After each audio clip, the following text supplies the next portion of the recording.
मौला मुझे इत्र सा महकने का हुनर दे, मौला मुझे इत्र सा महकने का हुनर दे, जिस समत भी जाऊं खुशबू सी बिखर जाऊं।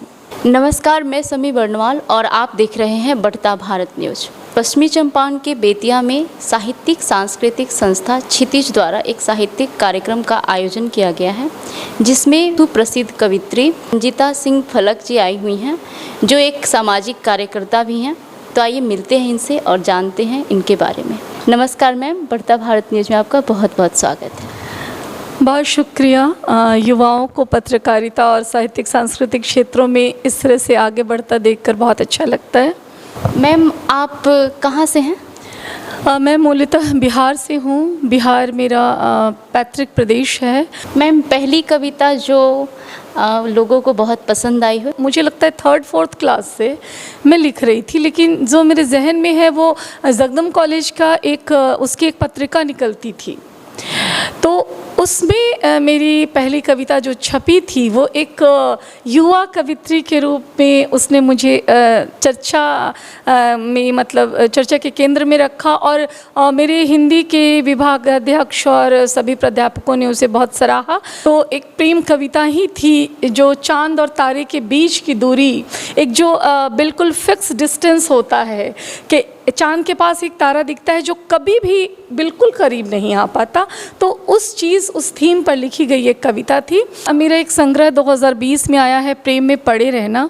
उसमें कई सारी कविताएं हैं जो लोगों को बहुत पसंद आई, और जैसे प्रतिनिधि कविता के रूप में मेरी कुछ कविताएं जानी जाती हैं। बिसराई गई बहनें और भुलाई गई बेटियां, छोड़ी गई औरतें और भुलाई गई प्रेमिकाएं, उदास होना वक्त की तलखियों पे, एक बहुत छोटी सी सिग्नेचर कविता है, वो हर जगह कोट की जाती है। तो मैं उसे सुनाती हूँ कि लिखा जा रहा है बहुत कुछ, लिखा जा रहा है बहुत कुछ, पर मैं लिखती रहूँगी सिर्फ प्रेम, क्योंकि मुझे पता है दुनिया के सारे रास्ते, दुनिया के सारे विमर्श प्रेम से ही शुरू होते हैं।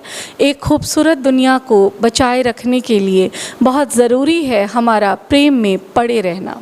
और कविताओं में मूलतः प्रेम, पीड़ा, प्रतिरोध, ये 3 मुख्य पक्ष हैं जिस पे मैं लिख पाती हूँ। अभी आपकी कौन कौन सी पुस्तकें प्रकाशित हुई हैं? मेरी अगर संग्रह के रूप में देखा जाए तो कविता संग्रह में एक ही है, प्रेम में पड़े रहना। दूसरी मेरी जो किताब है वो उससे पहले आई थी 2018 में, शब्दसह कवि कुंभ। उसमें देश के जो भी बड़े नामचीन साहित्यकार हैं उनका साक्षात्कार है।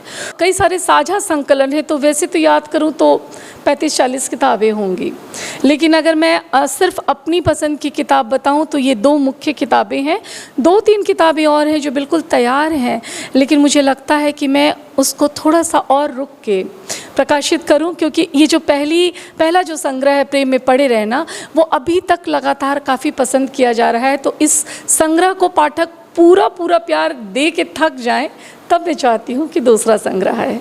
आप सामाजिक कार्यकर्ता भी हैं, फिर घर परिवार संभालना और कविता लिखना, लेखन कार्य से जुड़े रहना, ये सब कैसे बैलेंस करती हैं?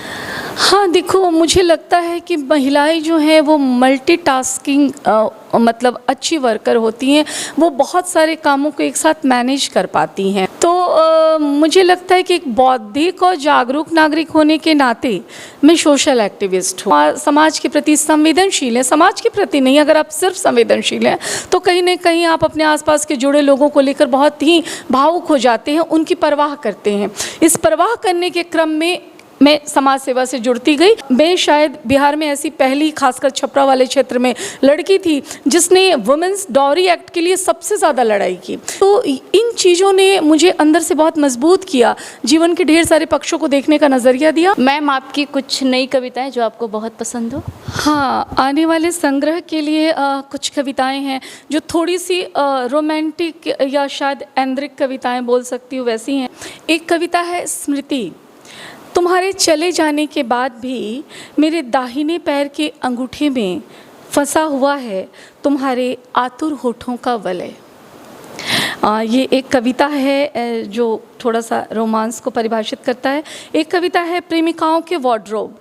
भुलाई गई प्रेमिकाओं के वार्डरोब में सालों बाद भी मिल जाते हैं छोड़ कर जाने और कभी ना आने वाले प्रेमियों के 2-4 शर्ट, रुमाल, लाइटर, कलम और वॉलेट। ये आरक्षित कोने कभी खाली नहीं हो पाते दिल और दिमाग की तरह। और एक शेर और है कि वो दिल में आ गया, वो दिल में आ गया यूं बिना आहट, जैसे कि मेरा दिल उसकी ही मिल्कियत थी। वो दिल में आ गया यूं बिना आहट, जैसे कि मेरा दिल उसकी ही मिल्कियत थी। एक और शेर ये है कि कल रात तेरा ज़िक्र होठों पे आया था, कल रात तेरा ज़िक्र होठों पे आया था, अब तलक मेरी सुबह खुशबू सी महकती हैं। और एक गज़ल के कुछ शेर मैं सुनाती हूँ कि शिद्दते दर्द को बेअसर देखना, शिद्दते दर्द को बेअसर देखना, ज़ब्त करने का मेरा हुनर देखना, ख़त्म होगा अज़ाबे सफ़र एक दिन, इश्क में करके थोड़ा सब्र देखना। ख़त्म होगा अज़ाबे सफ़र एक दिन, इश्क में करके थोड़ा सब्र देखना। हमको अमनो मोहब्बत पे है पुर यकीन, ख़त्म होगा सियासी जहर देखना।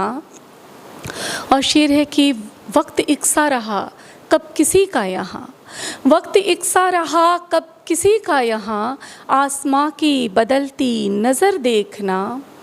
और एक शेर देखें कि अपने वादों से मुकरा है जब भी कोई, अपने वादों से मुकरा है जब भी कोई, देखना उसकी नीची नज़र देखना। और शेर देखो कि मर न जाऊँ मैं उस पे तो फिर क्या करूँ, मर न जाऊँ मैं उस पे तो फिर क्या करूँ, कातिलाना है उसका इधर देखना। मर न जाऊँ मैं उस पे तो फिर क्या करूँ, कातिलाना है उसका इधर देखना। और इतनी शाइस्तगी इतनी खामोशी से, इतनी शाइस्तगी इतनी खामोशी से, कौन करता है इश्क़े सफ़र देखना, शिद्दते दर्द को बेअसर देखना। बहुत सुंदर मैम, बहुत खूब। जो आपको देख रहे हों या फिर कोई भी दर्शक, उन्हें आप क्या कहना चाहेंगे?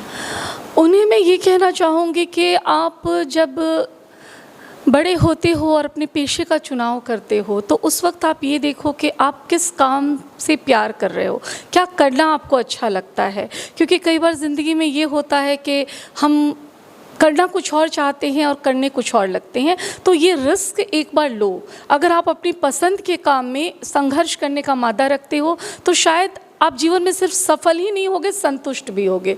तो जीवन में सफलता के साथ साथ संतुष्टि बहुत ज़रूरी है। इसलिए मुझे लगता है कि इंसान को अपना मनचाहा काम करना चाहिए। बहुत बहुत धन्यवाद मैम, आपसे मिलकर बहुत अच्छा लगा। शुक्रिया, मुझे भी बहुत अच्छा लगा तुम लोगों से बातचीत करके। धन्यवाद।